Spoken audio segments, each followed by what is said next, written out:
listening to the Walkout Live, and today we're at a very, very special location, and I'm so excited. I'm here with my buddy, Mark the Menace Young, and we are at the Skunk Masters Lounge. Is that the official name, or is it the Skunk Lounge? It's the Skunk Masters Lounge. The Skunk Masters Lounge. It's actually the lounge by Skunk Masters. The lounge by Skunk Masters. Yeah, that's good. That's I gotta remember that. Yeah, I like that.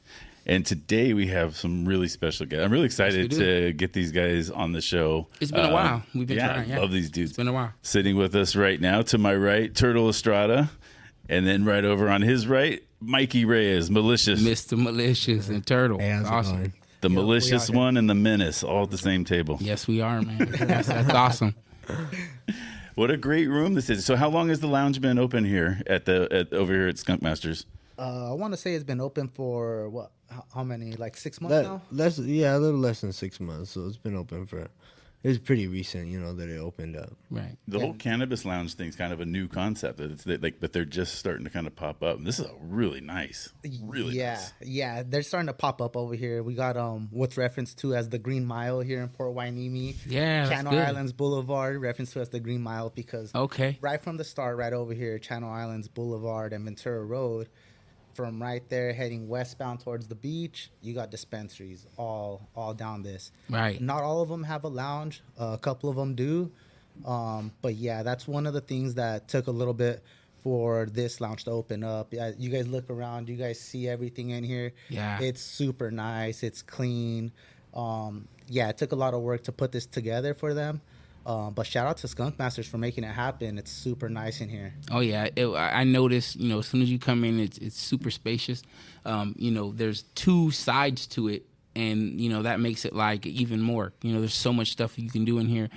Beautiful display. Everything is set up in here. Looking forward to coming here when like the actual hours are open. So what are the hours of operation?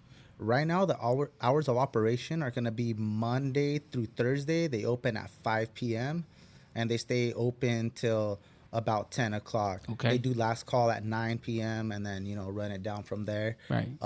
Friday, Saturday, Sunday, it opens at, I believe, 2 p.m. Okay. So Nice. a little bit funner for the weekends. Oh, yeah. Yeah, give you a little bit of time. Come in here and hang out. Yeah, and then they always have, they've bbeen having, little activities going on in here. They have a paint night. They have game nights, Mario Kart night. Okay. You can jump in on the festivities with that. And they usually have product reps in here as well. Doing their thing, repping their products. That's smart. I like that. Yeah, they got a lot of little things going on in here. And, it's pretty cool. It's a whole vibe. Wow. I think this is the first time I've seen pool tables in a cannabis lounge. Well, that's the first thing I noticed, that there was pool tables in here. And when you're chilling out, that gives you one thing that you definitely want to do besides, probably play video games and or watch something cool on TV and movies. And you guys have it all covered. Do you notice that little tiny dartboard right behind you? Sure. I was just about to mess with it before we started. That thing's taller than you, man. I was already messing with it already. Yeah, right on. So you guys both are really kind of involved over here through Viper Security, right? Yeah. So we're here at the Skunk Masters location through Viper Security. We're the security group that takes care of them right here. Nice. This is Viper's first and main meat account. But Viper also gets involved with other events throughout the community. We got a couple other little gigs going on, and low key, it's been work in progress and stuff. And we've been with these guys for a cool little minute now, and little by little, myself and Michael here have been working ourselves up in this Viper thing. Right. And, they've been taking care of us. Also, Viper and Skunk Masters do, they sponsor Michael Malicious Reyes right here. Yeah. They sponsor my brother, Froggy Estrada. Right. That's a pretty well-known name right there. Yeah. And, they sponsored guys that play softball or baseball.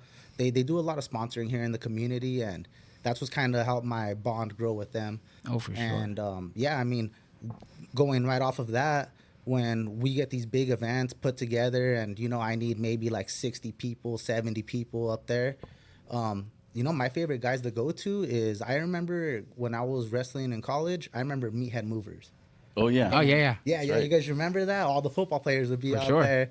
You know, it lets them go to school. It lets them get a little bit of money from work, and you know, it just keeps them busy. Right. And it's the kind of work where they kind of get a little bit of a workout too. They're able to use their muscle and keep, you know, it goes right along with flex it. going. And I for me, as far as me now, where they got me with this with Viper, I love recruiting MMA guys. You know, I remember competing all the time and trying to compete the most and being at 100%. But I mean, now I can imagine it's a little bit tougher. I mean, we live in California; things are a little bit more expensive, and you know, going along with that, I love that they let me open the door to give security work to guys in this industry, in this field, because they're already physical, but they're also like the most calmly demeanored guys because they're in the gym and they get their aggressions out. Yeah, they get it all out, and then they're in a whole different mental state too. They're just like, you know, zenned out usually. For sure. And yeah, they're usually mellow guys. So yeah, definitely, if there's anybody out there listening, you're an athlete. You don't have to be an MMA fighter. Any type of athlete, basketball players, trying to stay committed to your game, but you need a little bit of extra income here and there. We got events going on year round. I always got some gaps to fill. We have a website, vipersecurityinc.com. Dope. Can contact me through there, and yeah, you know, let's stay in touch and let's do this together. I guarantee you're going to get at least a couple of phone calls because most of our listeners are fighters. Yeah, they're fighters. Hell yeah. Because a lot of what we talk about is that preparation and getting ready to go to the walkout. Because generally, the general public doesn't see anything about you that's real until that moment when you're walking out. And then there's no denying what happens between when you leave the locker room and when you have the cage doors closed. Yeah, getting from fight to fight when you're an amateur and you're not getting no money, and then to a pro where you're getting like maybe a few $100 your pro debut, like, and you're spending thousands of dollars in training, nutrition, and stuff.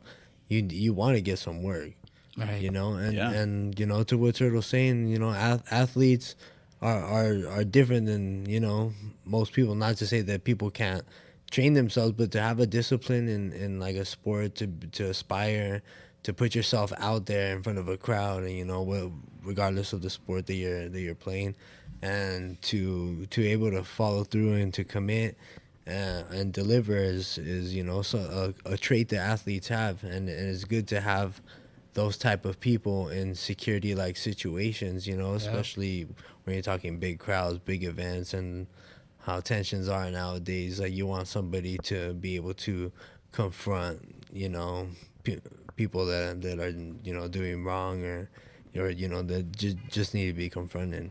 Yeah. So, you know, athletes, you know, yeah, definitely. Welcome. That's where, like, that right there, that example is like one of the prime spots where you'll see a guy with athletic experience shine through.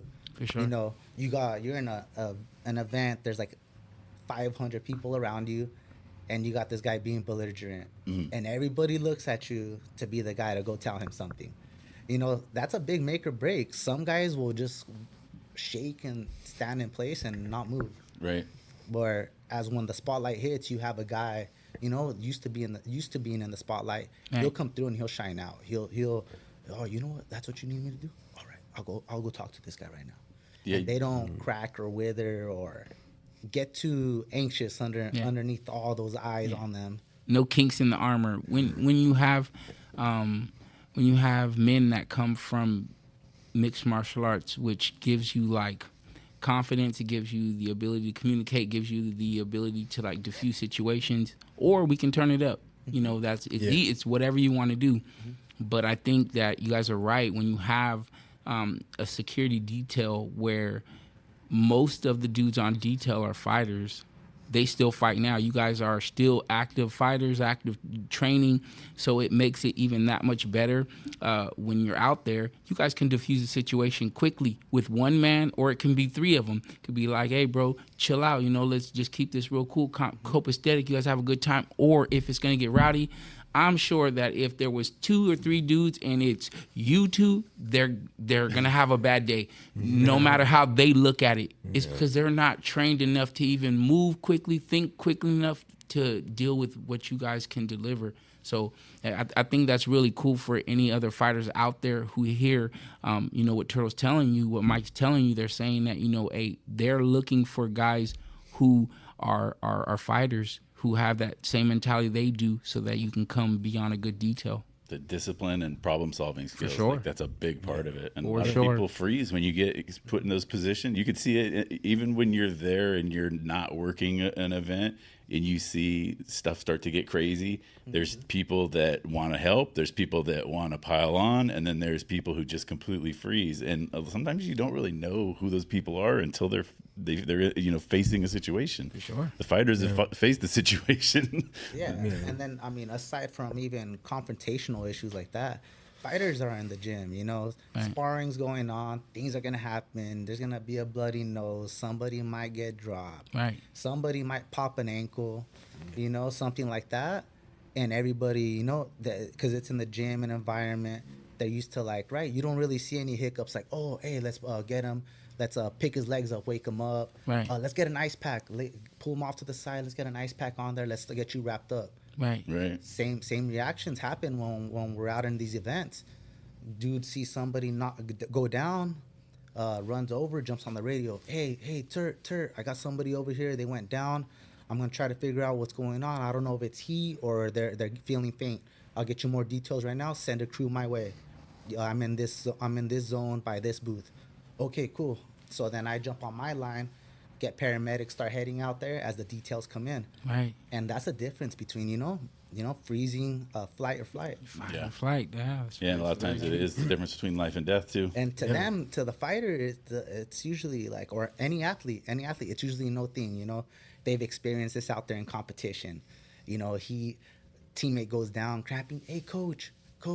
And, that's kind of like first aid stuff, low key. It's like, what do? You check the scene for safety, and then you call for help. Do you still get the adrenaline rush when they're like, if something breaks out where you're there like working a detail or whatever? Do you still get that adrenaline rush? It's like a super controlled adrenaline rush now. Yeah. Like even with like anything, like bad situations, health situations, it's just like boom, it's there, poof, and then it's like, all right, energy is there. It's time to react. Let's do this. Time to bust that. So, Mike, I was wondering, like, it seems like, Turtle, you've been at this for a long time. How long have you been on detail? On security detail, I started security 2019. Okay. So I'm pretty new to the game. Like, Turtle's been in security for a while. You were working bars and comedy club. Okay. 2015? Yeah, it started about 2015. Yeah, I've got to hang out with both of you in the back of the comedy club. Wow. Yeah, that was pretty cool. Yeah, but 2019 I started doing that because I was a full-time fighter and because I needed money and security. Like my first day that I worked, it was at a bar, comedy, Levity Live, Copper Blues. And Turtle and one of my other teammates, Gaio, got me on there, and it was like, all right, it's New Year's Eve party. I'm like, okay, didn't know what to expect. It was wild. Oh, wow. And it's one of those events that make you or break you, and that's when I knew like, oh, I'm super good at this. Yeah. Because de-escalating people, confronting people, it's a mental thing. You have to be mentally strong, and we refer to it as like mental judo.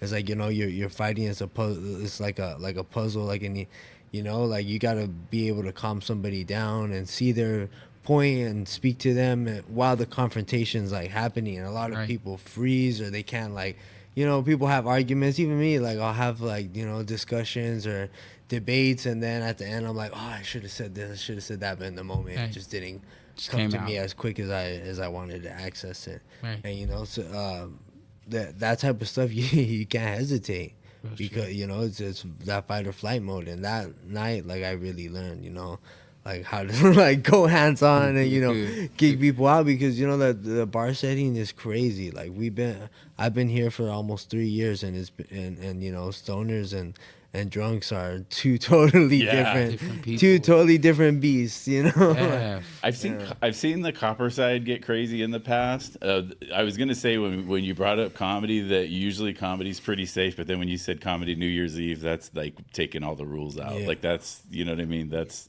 bare knuckle. Yeah, that's bare knuckle, naked. Everybody do whatever you want. Yeah, it's gonna get wild. Mike's first day with me wasn't the easiest for sure. Yeah, for sure. After that, I was like, yeah, man, just know like if you need security work, you got it lined up all day. Like tonight was a hard night. Well, damn, that's cool. 3 of us were at the comedy club for New Year's this year, and there was no issues. So no, it was actually very. I was there. It was actually pretty chill. I noticed that you guys both as being fighters. I know from both you guys' history, you guys are solidified dudes who come from the streets, know what's up. Most dudes from the streets don't have the ability to carry guns. And you guys look like you have took care of all your business because both of my guys are here. They're strapped up. They're ready for work. So in doing that, that just shows me that you guys, although being from the street, being tough, being able to take care of your business, you guys also handle the real business, which is getting your guard cards, being able to carry weapons, not having like felonies that stop you from doing those type of things. So how is that for you guys both, like to be those type of men? I think like I'm a professional fighter.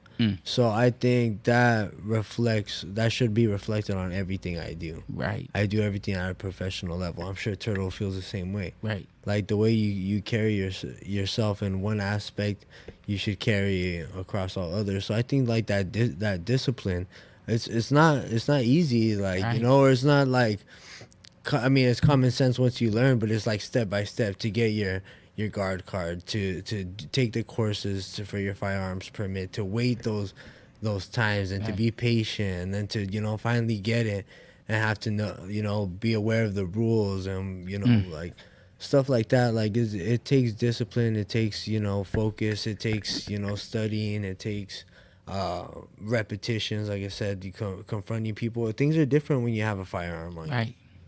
You have to be a lot more responsible. With great power comes great responsibility, they say. Damn. And you have a firearm on you, you have to be responsible. I would think for a normal person, having the firearm would make you feel even more anxiety about situations. You know what I mean? Like, I'm afraid if I was carrying a firearm and stuff started going down, I might just throw it and go, here, have it. I'm not made for this.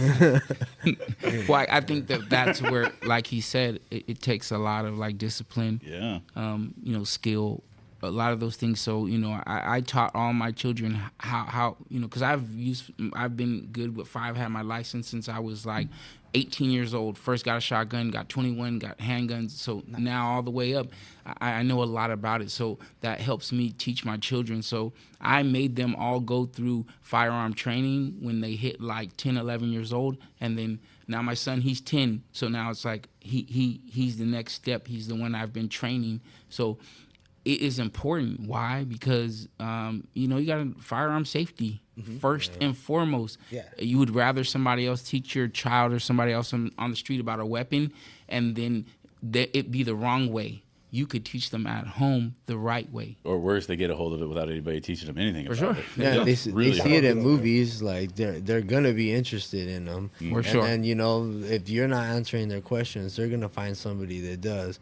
And then who knows what their firearm safety protocols are. Like if they follow them, I've heard a lot of stories of people that like will think a gun is unloaded and shoot it, and they're pointing it towards somebody or themselves, and they shoot themselves, they shoot somebody else.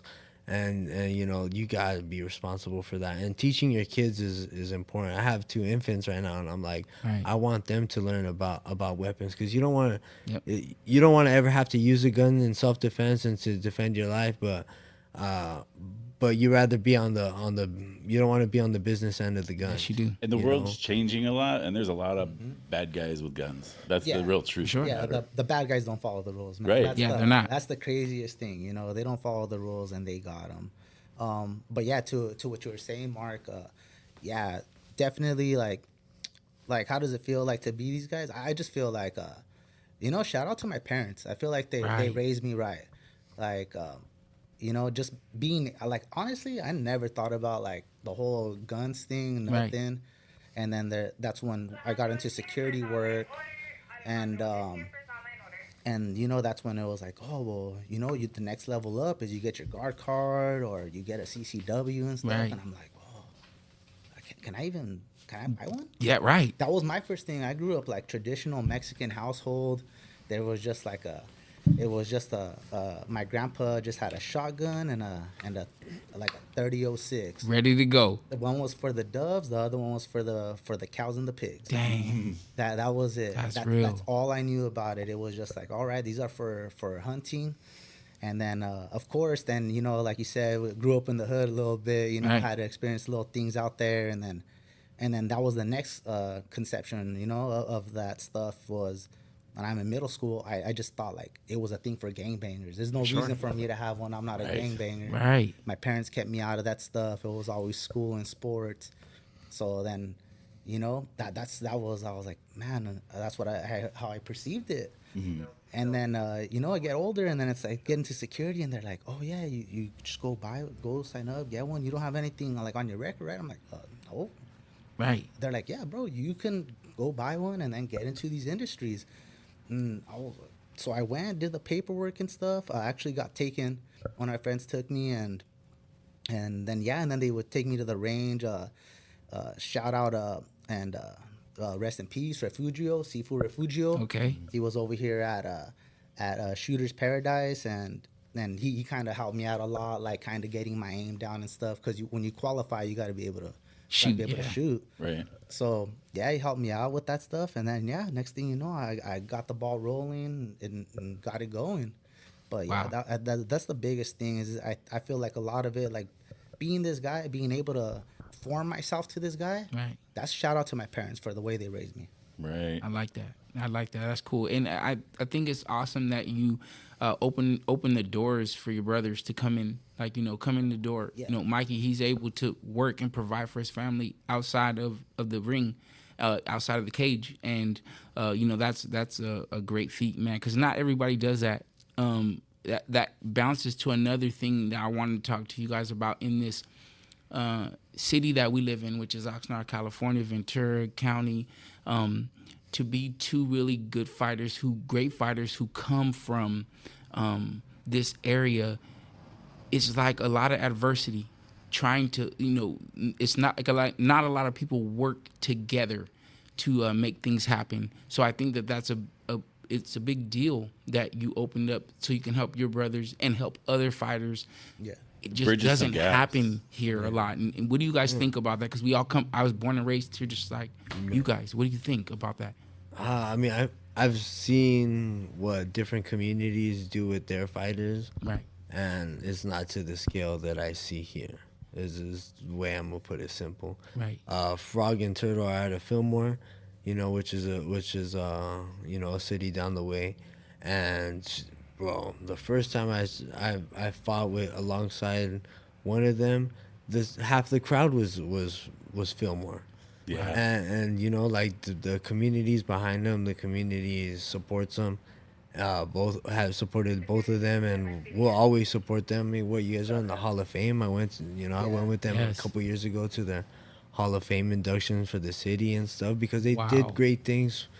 Representing their city, you know? Yeah. And I feel like I carry a lot of pride being from here because I think, like, it's a hard knocks out here, and you gotta be a thick skin to make it out here. So right. I have pride in that, and that's the way I see my community. I see everybody out here working hard, working one job, hard labor, working two jobs, hard labor, and something you get on the side just to put food on your table.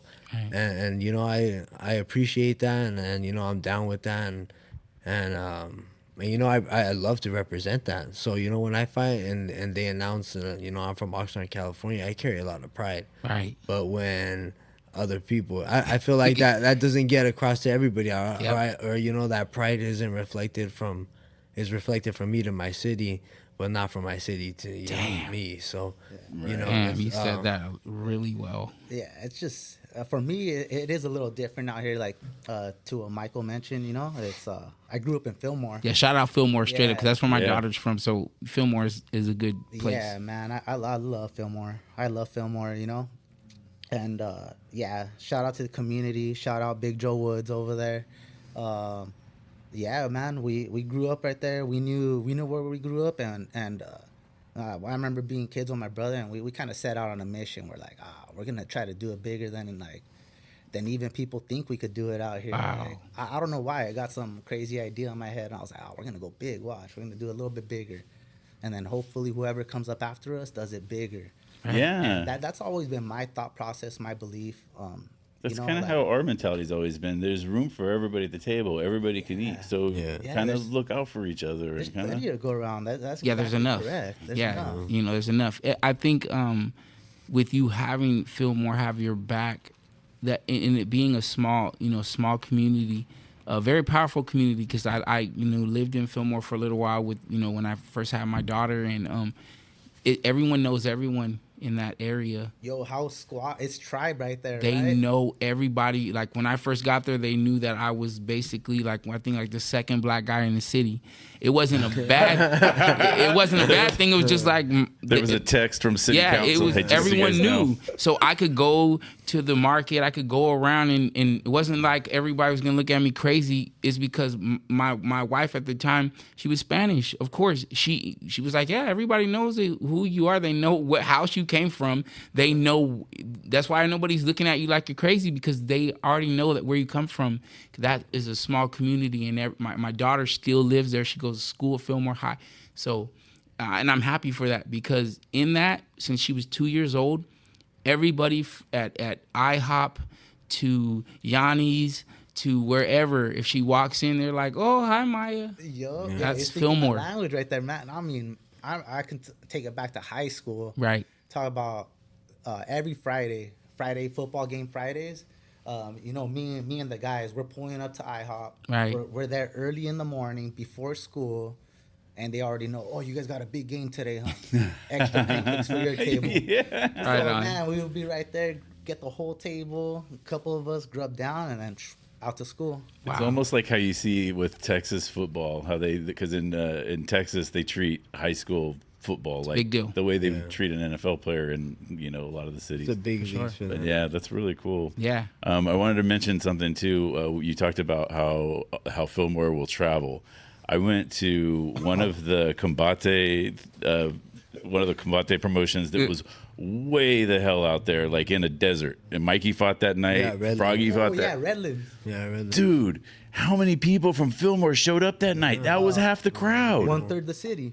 They should have just done it at the Fillmore football stadium, not drag everybody all the way out there, because there was more people there supporting you guys than there was for everybody else. Yeah, and then that was people. Some people didn't even make it. There was like a huge traffic jam, so like people got faded on the way there. Didn't make it to the fight. Wow. It's just, man, Fillmore, the support system from Fillmore. Like if people find out you're trying to do something you're trying to come out the community, they will back you up. Right. But I also think that you and Froggy are exceptional people too. So I think part of it's that too. I don't think that if you guys were just some cocky pricks that just happened to grow up there and be great athletes and went on to do that you would get the same amount of support. Certainly you'd get some support. But I think what you guys put into community and the people that you are is part of the reason why people will really come out and support like that too. Yeah, thank you, man. I appreciate that. And that just goes back to the way I was raised, Right. Always told to be respectful and kind, regardless of, situations. Even if somebody tries to come at me with some friction, I'm probably not going to match their energy. I'm just For sure.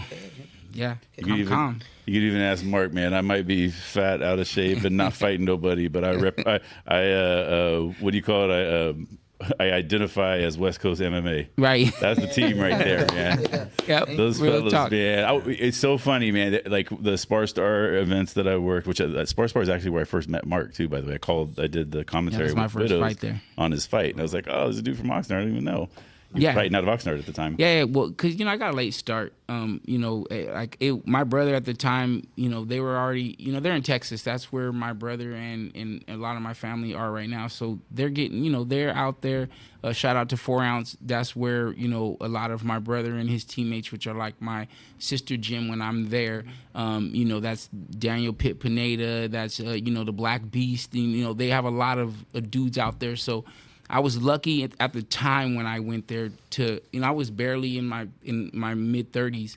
So then I picked up MMA really late. I wasn't in for no sports, so I don't have injuries. I just chilled. I was a very chill dude. But when I went to Texas, I picked that up from them because, my brother was already on his way to UFC. He was already doing a lot, with Legacy and just different stuff out there. So I kind of picked it up with them for a little bit, and it was like start on level 2. So I actually got thrown into this MMA thing like pretty quick. When I came back here, I didn't really know much about what MMA classes and schools were here. So I just went to boxing because, of course, boxing has always been here. I've been doing that since I was young. So I picked that boxing thing up here when I came back home and just learned to mix that with the MMA. And I've been to all different schools. I went to West Coast for a little bit and got to meet a bunch of great people over there. I've been to Boss Rutan's school. I've been all over. I was at KO Gym for a long time, but I ended up finding my niche at Progressive, which was through KO Boxing Gym, that they closed down. But what do you guys think about cross training as far as MMA?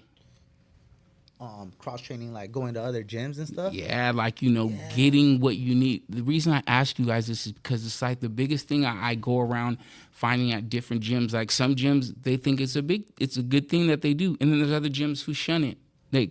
No, don't cross train. It's just us. It's our circle. It's what we do. Yeah, I think cross training is important.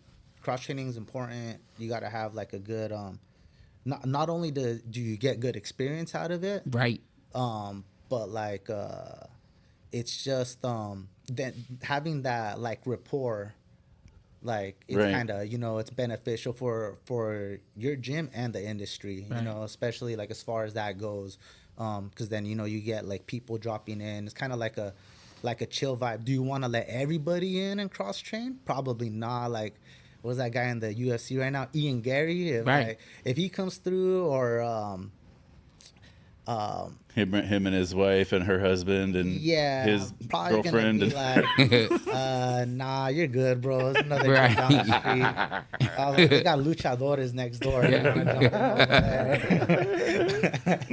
But I mean, that's kind of my take on that stuff. Right. Because we used to train with bosses over here for a bit, and then Frog still.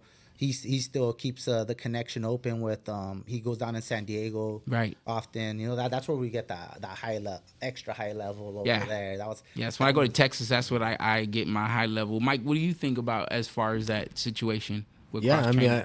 I think cross training is excellent. Like, you want to get different looks. You want to be around, like, if you're coming from a small gym, you want to get that work with guys that are big squads that are at that pro level, because they carry themselves differently. Right. It's a class full of 20 pro fighters where, like, you're from a small gym. There might be a few, 2, 3, 4, 5, and then they're spread out through weight classes. So you want to get that work. I think it's about having a balance, because I've thought about it about it too, like, different. What's the recipe for success? Right. And people go to big gyms, they don't get the attention because they're at a huge gym, and unless they already came with a name, like, they're not going to get that attention unless something crazy happens. They get the coach sees them, but they got like 100 other pro fighters fighting there, wanting that spotlight, like, and then where when you're at a small gym, you're getting the attention, you're one of the main fighters, you get that work. But at the same time, it's like, what kind of pool are you at when you're doing that live work, when you're getting that sparring in? Right. So you want to do it for and it does wonders for your confidence. I mean, Frog's cross-trained, I've cross-trained, and you come back, more confident when you do it. Turtle cross-trained last time we were in Florida. I went over there to Kill Cliff. That was super fun. Nice. Talk about like that's gonna be a trip though, to be training someplace just completely across the country, doing something that's so familiar to you, but just with a completely different group of people somewhere far away. The worst part is just the drive back to the hotel, because like you're hyped up on the way there. The training session is awesome, and then like mid-drive you get that adrenaline dump. You're like, ooh, it's bad. Ooh. Oh, it's bad. Hey, I remember every time after every like hard training session somewhere else, Texas, anywhere I went, that when adrenaline dump came, I would get like sick. I would catch a cold. My bones would hurt. My toe feels like it's broke. I never even remember using it. I don't understand, why is this hurting it. You could break your toe just being old, though. That's something that could just happen now. Sorry, man. I had a broken foot, and my doctor told me I had a broken foot, and I was like, I didn't break my foot. Right. It's like, you don't have to. Your foot just breaks sometimes. I noticed in talking with both of you guys, like you guys are high level as far as who you guys are as people, as as individuals. You guys very much in touch with like your MMA. You're in touch with your life outside of MMA. As far as fighting right now, where is that for you guys both? So I'd ask you, Mike, and then I want you to ask that same question to you, Turtle. Yeah. I'm still climbing, man. I'm putting in the work day to day. Being as consistent as I possibly can, and not just to be consistent, but strive for better. Every day get, they say 1% better, just incremental elevation. To get to that higher level. I had an opportunity that fell through in December, and I'm hungry to fight. And then now I'm hearing that my fight won't be till late March, so now my hunger is getting pushed back, so it's longer that I can eat, and I'm looking forward to the future. Like I'm getting better, and I don't think I've like been such a cerebral fighter as I am now. I think like when I first started doing MMA, and the possibilities were like endless, and every day you're learning something different, familiar and stuff. That's what I feel like I'm doing now. I'm like kind of changing my focuses on day to day. With this fighting business, it's rough. Yeah, it's wild. There's a lot of times where you just want to pack it in and just call it a day, because things aren't lining up for you. Things fall through. People get hurt. There's so many things that can happen in this sport that is hard. Not just physically, but mentally, financially, emotionally. So it's been rough, but I'm staying the course, and these opportunities are coming. I'm getting better, and that makes me more confident, the fact that I'm still here, because I try to put myself in or try to think like how it would be for other people to be in my shoes and have the career that I've had, this like up and down. And I remember one of my last fights, that the commentator said something about like inconsistency with winning, and then like at the time, and a little afterwards, I was like angry, because or like upset, and took that as a challenge. Like, what, you think I'm inconsistent? Like, because I want to be, like, I'm not training hard, I'm not disciplined. But I've also overcome that and been like, man, I have to keep working on myself and stay the course. And I realized that other people in my shoes would have bailed out a long time ago. So the fact that I'm still here says a lot, and I'm getting better. The opportunities are lining up. My competitions always. I don't think I've ever had a fight where I'm the favorite. I'm always an underdog. Like, every fight I've won, I'm an underdog. Every fight I've lost, it should have gone that way. I remember you had like a pretty bad hand injury at one point, and you were like kind of, because that's when the kids were training with Nick DeLee over there. Do you remember that? It was how many fights ago? So many injuries since then. That hand was like, as a normal, like, oh yeah, sounds like it's happened to me. I can see it happening. Yeah. Well, as a normal person, I could see like you were having to completely adjust what you were doing. I could tell that you felt like you were being like you had an obstacle in front of you, but it wasn't like it was crushing you, but I could tell that it bothered you a little bit. Yeah. And it was one of those things where I would watch you, like, I mean, it was a few weeks where you were, kind of like coming out of it. And I just remember thinking so many people that I know would have just stopped and not been like, okay, I'm going to keep fighting. They'd be like, okay, I got to make sure that I'm going to survive this thing and blah, blah, blah, blah. But you were like, okay, it's going to take this long to do this. And you were being really disciplined about not overdoing it and things like that. And I just thought that's a mentality that I can't have. Because if I started feeling just like a little bit, then I'd be trying to do way too much. And right. That's a big disciplinary issue. So well, it's not, I mean, it is, but it's also through trial and error, because I've gotten hurt so many times. Like I said, like and you think you're good, and then you end up getting worse off. You're worse off than you initially started. So it's like back to the security thing. Like all this, like this common thing is about discipline. It's about having discipline. I feel like now I have that discipline in my career, and I'm seeing things differently. I'm working on different aspects of the fight game. I'm getting, like I said, more cerebral with how I'm doing things with setups, and I'm constantly growing. So, and at a rate that I feel I have not allowed myself to, because I think I've hindered myself with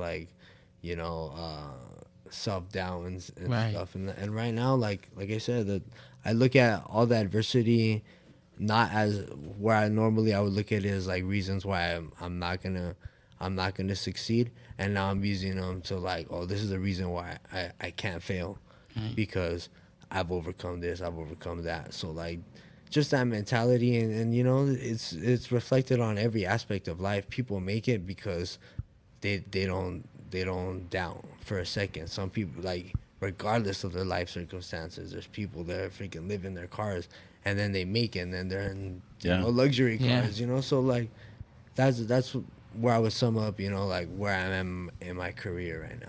I feel great. I love that. I was really good. And I know you draw a lot of motivation from the kids, and that's a hard thing to do. Like with the kids, when I'm away from them, it's really hard. And so to be able to go, okay, I'm here, but I'm doing this, for my kid. This is what I'm here for. And being able, because for me, physically being away from them is very difficult. And I know it's got to be for every dad, because you're a protector. You're a natural protector, or you wouldn't be doing all the things you're doing. So have you gotten used to that at all, when you have to be away and things, or is that still pretty tough?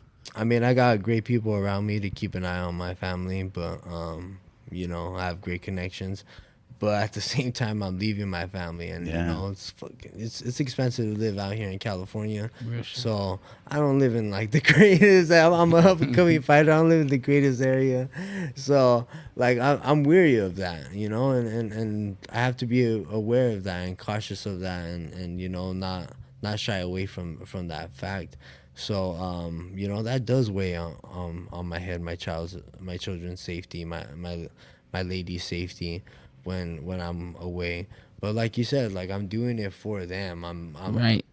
I'm sacrificing for them as much as fighting is fun and it's my passion, and I do get paid to do it.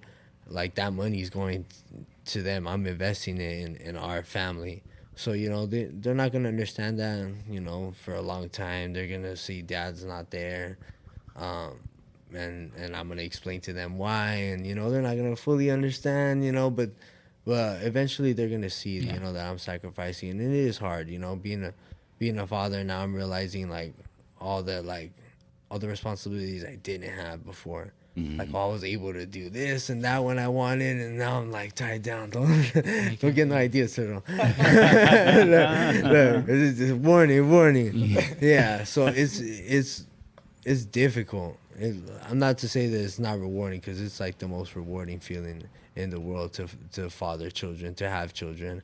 But it's definitely hard. And when you're balancing work, and you're balancing a career aspirations, you're investing time and energy somewhere else besides the job that you're at, and then you gotta find time for family and then your own sanity. Like, Tom, we were talking about this before we started. It's a hard balance to have. Damn, man. Yeah, that's a real talk, man. Real talk.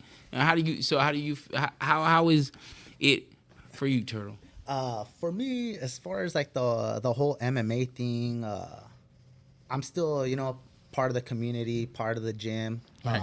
Not competing, really, not really too much of a focus on competing right now. Right. I've had some opportunities come my way, some good opportunities, and then more importantly, I've had some nice opportunities fall through. It's usually on the other end.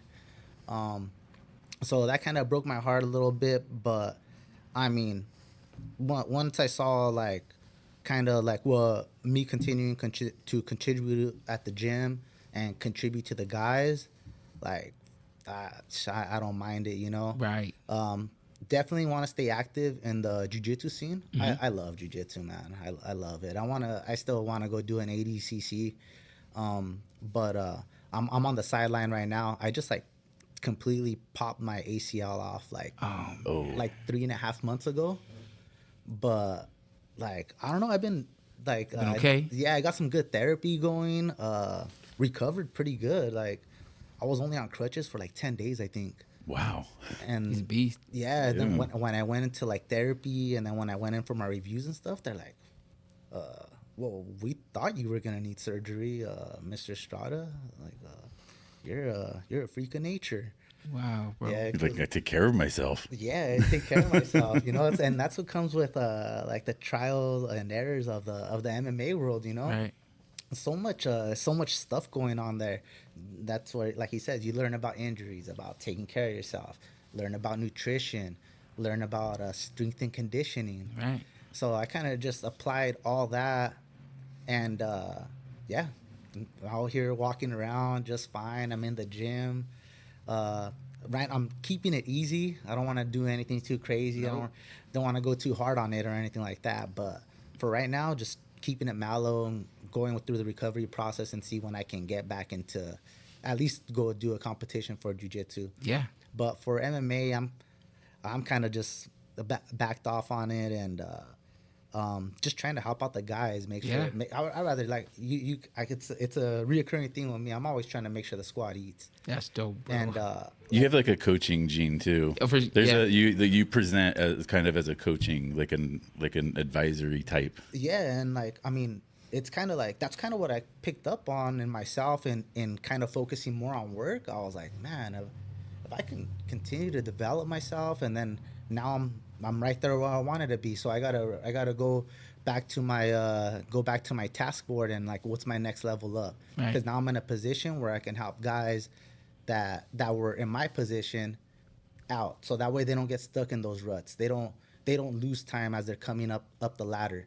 Now it's like, all right, boom, I need some money. Oh, I heard about this guy on a podcast. He's hiring athletes. Yeah, yep, I'm right here. That's me. That's that brilliant. That's that coaching gene, man. Yeah, for sure. That coaching now, gene. a lot of times it takes a village, they say. So a lot of times, everyone has to come together to make something work sometimes. And it's hard. Just like we were talking about with both the guys, you're not always going to get received by, it could be your friends, family, your peers, your city may not even back you, but, at the end of the day, it's up to you.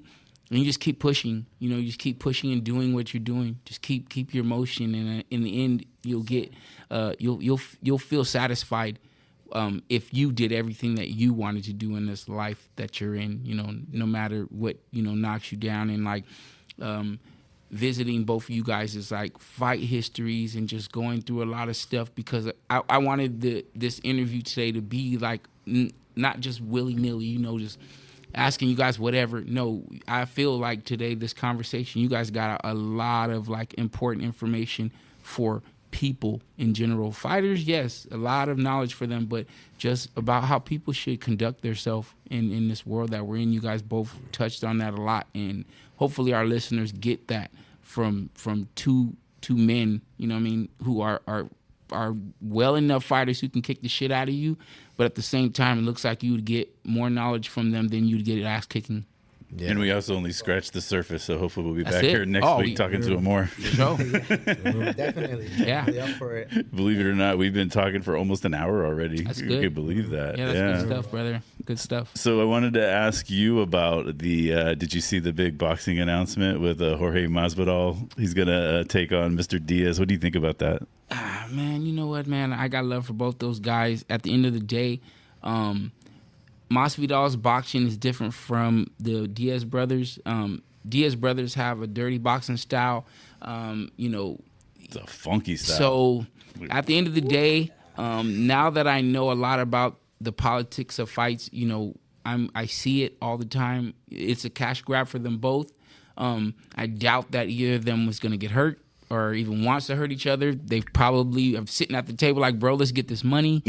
Yeah, so that's how I feel about that. Yeah. That's how I see it. Does it feel like boxing's kind of turned into that since the McGregor and Mayweather thing, kind of? I mean, they made a lot of loot with that. So I mean, if it works, why change it? It's now part of sports. Now it doesn't matter what sport. It's in boxing. It's in MMA. It's everywhere. And if you look at it in a different way, is all this stuff is a show at the end of the day. Yes, we're fighting, just like with wrestling. I mean, we were having a talk not too long ago, wrestling, about it being real or not real. Well, I mean, it's scripted, but at the end of the day, they're athletes and they are getting hurt. And if you were to tell a wrestler, oh, is it real? He'd fucking choke slam you on the ground and be like, is that real? How does it feel? Yeah. Well, and wrestlers have to go do that night after night because they're going to have to do that same show in, Chico that they did in Sacramento the night before, that they did in Fresno the night before, that they did in Oxnard the night like that. Sure. Like it's like a and routine it's the same way to in get out there and do MMA. that. I feel nowadays too. It's like you go watch MMA fights, you got a bunch of people around you. They're yelling about what they would do, how you should do, and these are people who don't step foot in a gym at all. Really, they don't do. But you have all of the answers of what MMA guys should be doing. It annoys me sometimes because it's bet. I like to just say, get in there and show me what you would do if you knew. Oh no, I'm not. I don't. Yeah, I bet. That's how I see it sometimes. I'll show you on the new UFC game. Let me take you to my domain. I'll take you to my world. I'll take you to my world of the video game. Yeah, why don't you coach me one-on-one? The coach me one-on-one. Show me how that works afterwards. That's funny. I think that's funny how people think they know. Of sports entertainment. Yeah. Right. But if it wasn't for those people, we would not get any money because you need those fanatics. You need those people that don't know what the fuck they're talking about. Right. to talk about you. It's like celebrities say, like, I don't care what the narrative is, what they're talking. If they're talking bad about me, if they're talking good about me, as long as they're talking. Yeah. I'm getting money. And, that's, as entertainers, like, it's a downfall of the sport. I in some ways I think, but at the same time as an entertainment business, because it's a sport and it's entertainment. It's sports entertainment. Right. So you got to have the sport, the competitiveness, and the authenticity of it, and then you have to have the entertainment where this has to happen this way. It has to get these ratings and stuff, and you may not always get that by having the two best people in the world fight each other. You have to have the best person in the world fight the most popular person who knows how to fight very well. Also fight for the best in the world, because that one person's supposed to win, but if this person wins, the world's social media is gonna blow up, and that's what we're seeing now. Like the Paul brothers, they know what they're doing. They're investing their money wisely. They're investing their time wisely. They're getting it down, and they're taking the opportunity for all it's worth. But they wouldn't get that opportunity if they weren't who they were, wanting to fight and work their way up from the bottom to the top. Would they be where they are right now?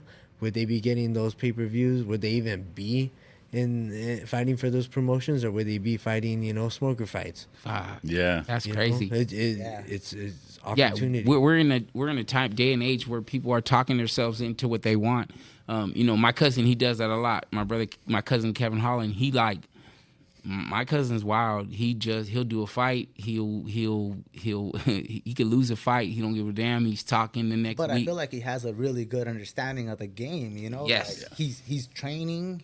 He's a good fighter, and he's doing what he has to do to get paid. Right. So he's like feeding both sides of it. Damn, you nailed it. That's what he's good at. My cousin's like, I don't give a damn about all that shit. He's like, I know what I'm doing to, feed my family, but at the same time, I know how to stay active. Even if I lost a fight last month, they'll still put me on this next month's card. Because they're just looking at this guy can fill seats still. People still want to see him. He's so entertaining. And he fights crime. And he fights crime. I'm like, that's what he can also. Wait. Yeah. Out of all these things he fights crime, bro. That's fucking crazy. Hey, and if you ever met my cousin, he's like really like he's like that. It's kind of hard to walk up to him and talk. He's not really like. Doesn't really talk to people. You can't just run up on him. Oh, hey, Kevin Holland. Yeah. He may think that you're trying to, get frisky, and next thing you know, he's taking you down or doing something. So he's like that. He's very like, oh, stay over there. Stay. I mean, he's that way towards everyone. Family, anybody. You don't want to accidentally piss off a guy who can knock out Jacare from his butt. No, yeah. Oh, yeah. You got to remember he was sitting down with his back against the cage. Yeah, that's how you get it. And that's why, a lot with the security thing, with you too, I'm sure that people, this is something I've always learned in fighting. When you know that you have it, it comes out of you. Like, it just exudes. And people, could smell it or see it. And that's a really dope thing for you, too, because in security, as soon as you guys walk up to somebody and tell them they need to chill, they have their stance is either tell you, shut up, punk, fuck you, whatever they want to say. But I'm sure they smell the pheromone. That pheromone comes off us fighters bruh, I don't even, you probably don't want it to go any further than this. Yeah, that's a big thing. A lot of people don't really even understand there's a whole different, like you said, the pheromones. That's the real term for it. Is people, in a layman's term, they'll call it the vibe. Yeah. There's a whole vibe or the way you present yourself. But no, it's a pheromone. Man. Yeah, it comes off of you. You can smell it. A fighter lets it off, and you know that's what he does. And hopefully you catch a whiff before you have to find out that that's what they do. Yeah, and that's what like security, half of your job is already done when you show up. It's just to be there. Yeah, it's just to be there. Presence. Just to have that presence. That's hard. So, imagine a fighter, they're present. They make their presence known. Yep. And they're confident. They're not trying to shy away. They're not trying to hide. They're not trying to do the bare minimum. Like, if they're there to work, they're there to work. Why are they gonna waste their time? They're active people. They got too much shit on their hands to just slouch and be lazy. That's right. So they're out there, and confrontation comes, and they're ready for it. They're even keeled. They know how to speak to people in a low tone and how to reason with people. And when people get at an 11, as they say, they know how to keep it at 6. Yeah. Hey, dude, you really don't want this. And once that person crosses the line, there's no 1, 2, 3, 4. We go from 0 to 10. Yeah. Or from that 6 that were by speaking with them verbally. Yeah. We physically get to a from 6 to 10. Yeah. Physically. We bridge that gap, and I think people recognize that. Like I said, my first time I worked security with Turtle, this dude was gonna fight his girlfriend, and this guy was 6'4", dude. Guy was 6'4", over 250, big old guy. And then his girlfriend was little petite thing, and he was looking at her, talking to her, and his whole body language was I'm fucked up, and I don't know what I'm doing right now. I'm in no control of myself, and I might beat the shit out of you. And so I was like, okay, this is my first confrontation. Let's see how this goes. And I'm assigned and this is happening in a walkway. So where I was my post was to make sure that walkway was clear. Mm-hmm. And it's New Year's Eve. The whole place is, everybody shoulder to shoulder. So to keep that walkway, I'm constantly hey, can you get to the side? Can you get to the side? So I'm right there. And I told him hey, dude, you can't be talking to her like that. And then he just looks at me crazy, and then I look back at him look, I'm looking up at him, right. He's 8 inches taller than me, so or more, I'm not gonna do the math right now, but I'm looking up at him, and I'm just, the eyes locked in on him. He okay, turns around, and then he turns back around to his girlfriend and talks to her, and he said, says that I'm gonna beat your ass. And I told him, all right, bro, you can't get out of here. You have two options. Either you could leave on your own, or I didn't even think about what I was gonna say. I told him, you got two options. You could leave on your own, or we're gonna escort you out. And I started flashing my light to call the other guards. Guy just came at me, came up to my face, looked at me, and I'm like, giving him like, all right, do what you gotta do. And he just turned around and walked away. And by the time the guards got to what's going on, I'm like, oh, that dude was on his way out. So I might have needed help. So like that, the pheromones, the way you present yourself and how you hold yourself in these high pressure situations, like people see that. And that's why we are in the positions that we're at, and why we want to get other people that share that same kind of mentality and that demeanor and those high standards and morals that they have, about self-respect, how to carry yourself, how to be respectful, how to talk to people like they're people. Because then you get your guards that like treat you like shit because they have to punk you and they have to get you to follow the rules. There's the ones that don't do nothing, and there's the ones that like do too much. You're like, relax. You're just security. Acting like they went through boot camp to get here. Yeah, we seen those before. So you guys, with that being said, that is letting a lot of people out there, like they said athletes, not just fighters, anybody's athlete who has that mentality. Football player. Boom. And by the way, if you haven't, female, you can find endless videos on like Reddit of where there's a drunk deciding to square up against a bouncer or a security guy. Security's like, look, man, trust me, you don't want to do this. You don't. Yeah. Dude, just go get in your car. You're gonna embarrass yourself in front of your girl. And then he touches him and gets his ass knocked out all over for the world to see. And you can believe it'll happen if you step to any like Viper security. That's like, right. I'm telling you now, if you see them down there, know what type of business it is. It's professional, but you don't. That's not the smoke you want. So one more time, how do we get a hold of Viper Security? Yep. Shout out Viper Security. Yes, sir. You can get a hold of me at vipersecurityinc.com. Okay. That's the website right there. You can send me a message. You can send me an email. You can send me your resume right there. If you need help or you need further details on what do you need to get going on this industry and this field, just message me on the link right there. I'll get right back to you. We also have the phone line. You can contact me at the Viper Security INC phone line at 805-444-0758. Nice. Sounds good. I'm gonna have to get Viper to do the when we do the Collectors Expo again. For sure. We got to do that for sure. Definitely. Mr. Mike, how can we get a hold of you, brother? You're still in the world, so but everybody knows what time it is with you, bro. Yeah, give us all your social media. I'm sure you fired that off quick, bro. I'm not. You didn't even look down at your phone. I'm like, I might even have to look up my own phone number. And shit. All right. So it's at Michael Reyes 125 on Instagram. Dope. Michael Reyes on Facebook, and at Michael Reyes 125 on Twitter as well. Dope.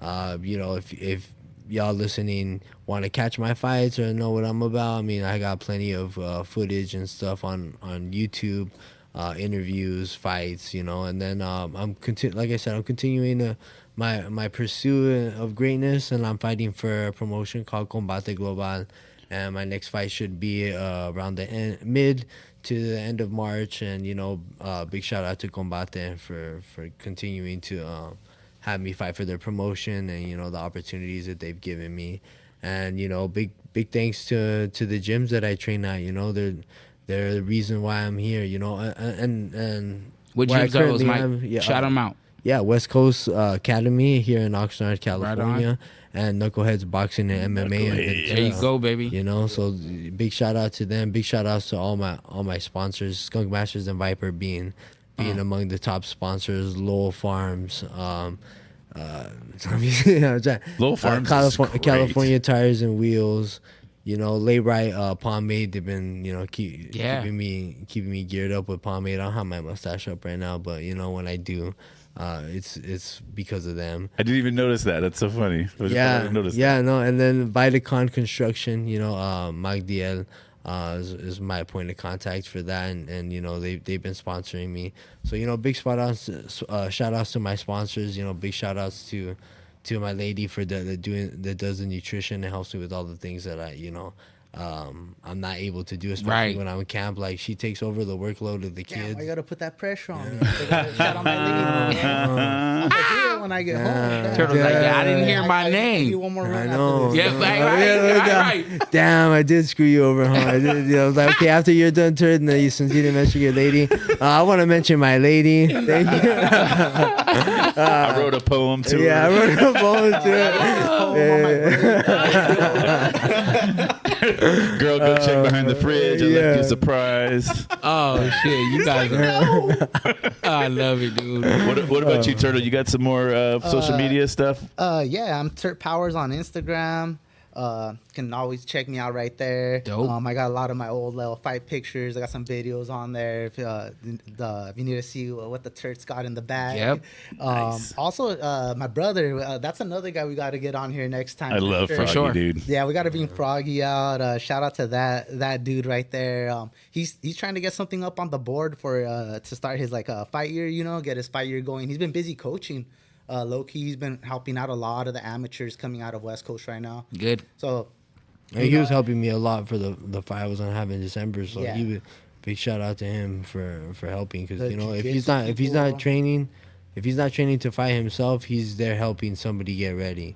When I was over there with the kids for the time, it was probably a few months or whatever. Froggy was always working. He was always either training somebody else, or cleaning something. Or I was just like, dude, this guy's heart is in this gym.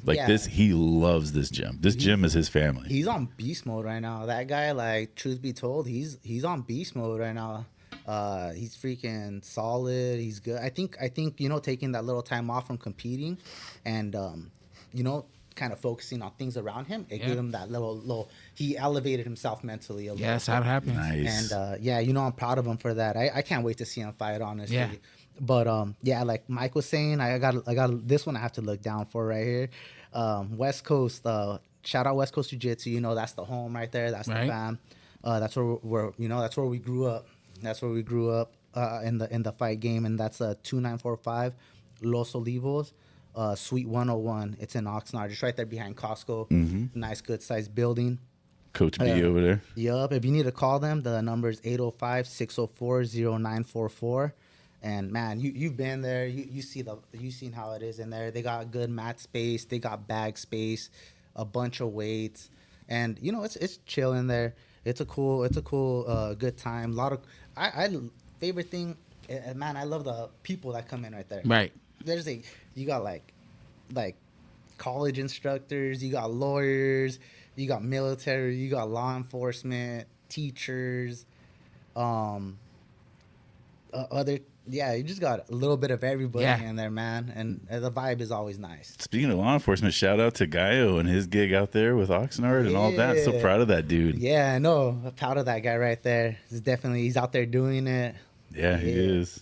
What about you, Mark? What do you got going on, Mr. Menace? Man, the Menace, man. I always got... Besides a brand new gym. I be having all kinds of stuff in the works, but, I got to visit the gym. We didn't even mention that yet. Like right now, Ken Rose shot out. He's went on with his life. 26 years. He just wants to go, do the rest of, living his life. And, the gym was going to close down. And, I was able to, come in, like... Of course, Dennis Chapman and my coach at Progressive Martial Arts, Ben Clancy, they all just came together. And, I was talking earlier with Mikey, and we were talking about the smokers. And that played a major part in, my first fights that I ever had were at those smokers at Ken Rose. And then I was able to go on later and fight for Spark Star and other promotions, and that it's important. It's like a legacy there. And so, it was like one of those things where just like, let's keep the doors open if we can. So, Lord willing, it was able to keep the doors open, and we're able to just keep, keep the community coming in. So, that this week was our first, tonight will actually be my first class that I'll have with the doors open. Of course, Progressive Martial Arts is still in Ventura on Main Street. Still there. I'll still be in the house, helping out the fighters that, we have there as well. I got boxing matches coming up, 360 Promotions, so it's going to be a busy month. It's going to be a busy year because we got boxing matches that come there. I'll start at the Commerce Casino, February, Chumash, March, Madison Square Garden. So it's like... And My Fight Shop West Coast is going to be set up at the Good Lord willing. It's going to be set up over at Star next week. I have my fight shop, which of course, I have all of the fight gear, boxing gloves, mitts, and headgear, and mouthpieces, and all that, all the good shit that when fighters want to look good, they go out there. So of course, it's a store that my brother started in Texas. I brought it here. I don't have like a mortar store yet right now, so I'm just doing my pop-ups. But yeah, we'll be in the house over at Star on the 20th, having a good time. So yeah, shout out to all my people, from both of the gyms. Anybody, if you need anything as far as fight equipment, fight gear, fight anything, holler at your boy, My Fight Shop West Coast on IG. And if you want to get into a fight with somebody at a comedy show, my shows are starting back up in Santa Paula coming up right here on the 19th at the beautiful Santa Paula Airport. So check out giggleslive.com for the details on that. Brian Kellen, who he tours with George Lopez and done a lot of TV stuff. He's going to be our headliner. Really great show lined up for you on that. So I want to thank you guys so much. I hope we do this again very, very soon. Yeah, thank you guys. Turtle Estrada. Mikey Reyes, I love these guys. I'm so happy to be one of our our really best interviews with two very, very high class gentlemen. So that was dope. Yep. So be sure to follow these fellas in their career, and we'll be sure to share as much of their stuff as we possibly can. And you, man, thank you so much as always, my brother, for doing the Walkout, and thank you for listening to the Walkout.